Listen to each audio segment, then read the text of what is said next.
ഒരാളെ കടത്തം കാണിച്ചു തരാവേ. ഞാൻ പയർ പുഴുങ്ങി വെച്ചിട്ടുണ്ട്, പാവയ്ക്ക തോരൻ ഉണ്ടാക്കി വെച്ചിട്ടുണ്ട്, ചോറാക്കി, മീൻകറി റെഡി ആയിക്കൊണ്ടിരിക്കുകയാണ്.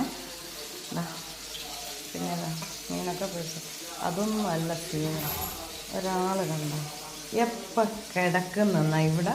ഇപ്പം ഞാൻ അവനോട് സംസാരിക്കുന്നതിന് കഴിഞ്ഞിട്ട് വീഡിയോ എടുക്കുന്നുണ്ട് ഇങ്ങോട്ട് ഓടി വന്നതാണ്. ഇവൻ എന്തിനാ ഇവിടെ കാവൽ കിടക്കുന്നത്? ഇപ്പോൾ ഒരു മുട്ട കൊടുത്ത് അത് കഴിച്ചിട്ട് ഇവിടെ എനിക്ക് കാവൽ കിടക്കും. എനിക്ക് കാവൽ കിടക്കുന്ന എൻ്റെ സേഫ്റ്റിക്കൊന്നല്ല, ഇദ്ദേഹത്തിന് ഞം വേണമെങ്കിൽ ഇവിടെ മെഷീനായിട്ട് ഈ പിന്നെ സ്ഥലത്ത് ഞാനുണ്ടാവണം. ഇവരച്ഛനും മോനും വേണ്ടേ?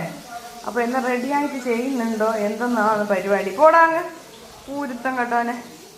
ഇവിടെയായിരുന്നു കിടപ്പ്. ഇനി അത്രയേ പോവും, അവർ കിടക്കും. ഇനി അങ്ങ് ദൂരെ ഒന്നും പോവില്ല, കാരണം ഞാൻ കിച്ചണിലല്ലേ ഉള്ളത്. ഞാൻ പോകുന്നുണ്ട്. അവൻ്റെ അച്ഛനും ചെന്നോക്കാൻ പോകണം. അവൻ്റെ അച്ഛൻ അവിടെ ഉണ്ട്. അച്ഛനും കുറേ ആൾക്കാരുണ്ട് ഇതിന്. അതൊക്കെ കേറുന്നില്ലെങ്കിൽ എല്ലാവരെയും പിടിച്ചിട്ടുന്നതൊന്ന്. നീ ഇങ്ങോട്ട് പോര് സഹു.